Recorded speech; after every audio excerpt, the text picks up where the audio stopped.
Ladies and gentlemen, from the beginning of this pandemic crisis, I have been greatly concerned about its effects on the working people of the United Kingdom, including those involved in the hospitality sector. I know full well from the enforced closure of properties run by my foundation, both in Aberdeenshire and East Ayrshire, let alone the complete disruption of all charitable enterprises at Highgrove, just how far-reaching the effects of the lack of trading can be.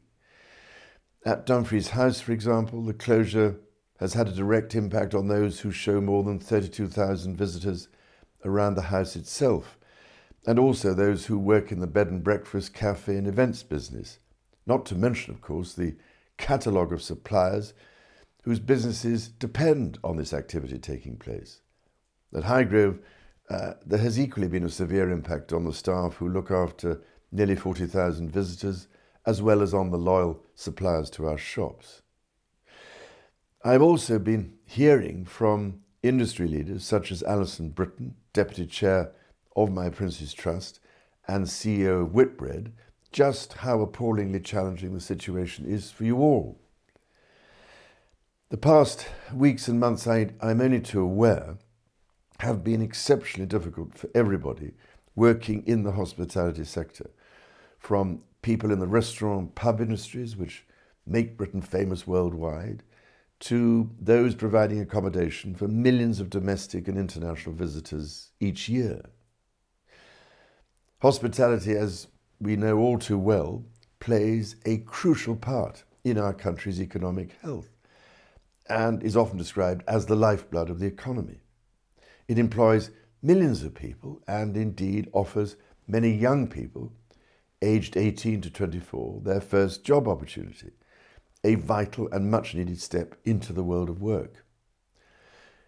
By its very definition, hospitality is open and welcoming, so it is particularly poignant that all hotels have been closed, save a few, to support key workers.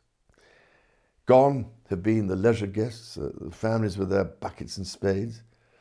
Instead, a new kind of guest, those selfless and committed people keeping the nation running as it fights this virus. In this regard, and although I fear it is hopelessly belated, I would just like to pay a very special tribute to the invaluable efforts of those who have offered this essential support to key workers and the NHS, and have also redirected food to the most vulnerable in society.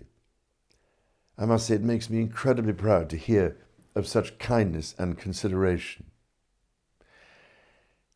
I need hardly say that it is exceptionally welcome news that hotels, restaurants and pubs are to begin opening their doors. Hospitality connects people and enables them to create wonderful memories with families and friends, be it over a pint of beer, a special meal with family, or an overnight stay to explore new places. All these experiences have been dearly missed as normal life has been put on hold. I know that those at the forefront of hospitality have missed their guests too, so I can only express my warmest appreciation for the resilience and fortitude shown by those in hospitality, and offer my deepest sympathy to those who are struggling to keep their businesses going or are having to cope with the appalling misery of seeing their businesses go into administration. I only pray we can begin to rebuild a vital and resilient industry, and that the wonderful entrepreneurial spirit I come across so often can help secure brighter and much more sustainable times ahead.